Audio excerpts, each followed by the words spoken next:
Hi there, I'm Minette Satterfield. This is my studio. I'm really glad you're here with me today. I am going to start with one of the scariest things imaginable, a white sheet of paper, and do something to it. And before I get started, I just want to remind you that I film these live and I bring them to you unedited. So whatever happens here is what you're going to get to see today. And so like I said, I am going to take this sheet of paper, and it's a smaller sheet today. It's a 9 by 12 piece of watercolor paper. And I'm going to use a few of these crayons.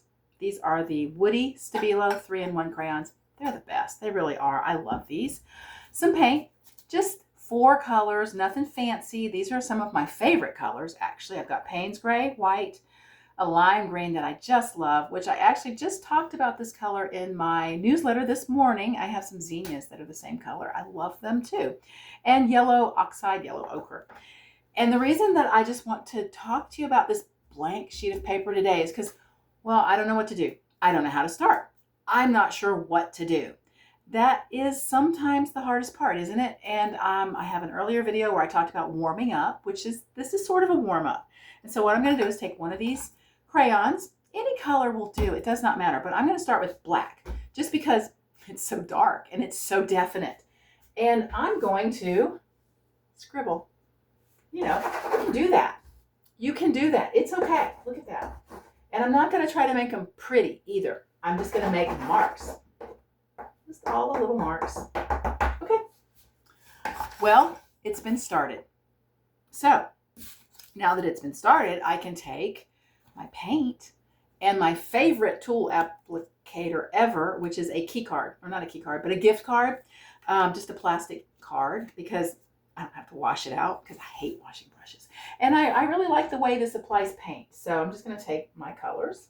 And again, I'm not trying to make this pretty or anything fancy. I'm just going to put the paint on the paper in just whatever way I feel like it looks good. And I'm going to let it blend on the key card as I go.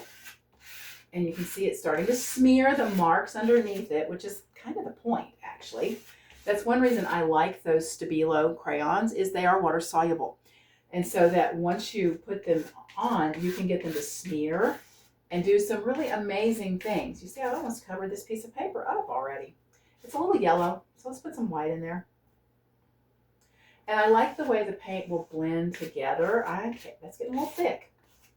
All right. And this is how I start most of my paintings, is with a field of this sort of broken color that you can see here. Now this does need, so maybe I'll go back and maybe be a little more thoughtful about where some of the color patches go. I'll put some white in there, though there is white in the paper. And then I'm going to take and put a little bit dark in there so I can see a little bit of contrast. And, you know, that's the thing. If you're working on something and you just don't like the way it looks, contrast. It probably needs contrast.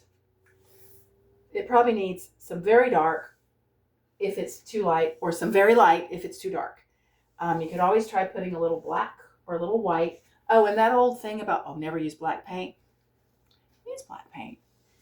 If you like black paint, use black paint. I use it because I like the depth and the contrast it gives me.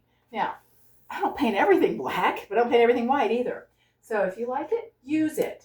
Don't follow all those little rules and all those things. I mean, it's nice to be aware of them, yes, but they're not going to make your paintings better.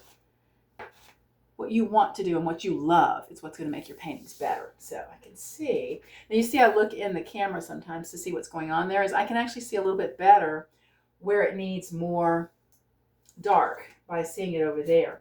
It's almost like looking in a mirror, which is also another trick you can use sometimes if you're really having trouble seeing what something might need.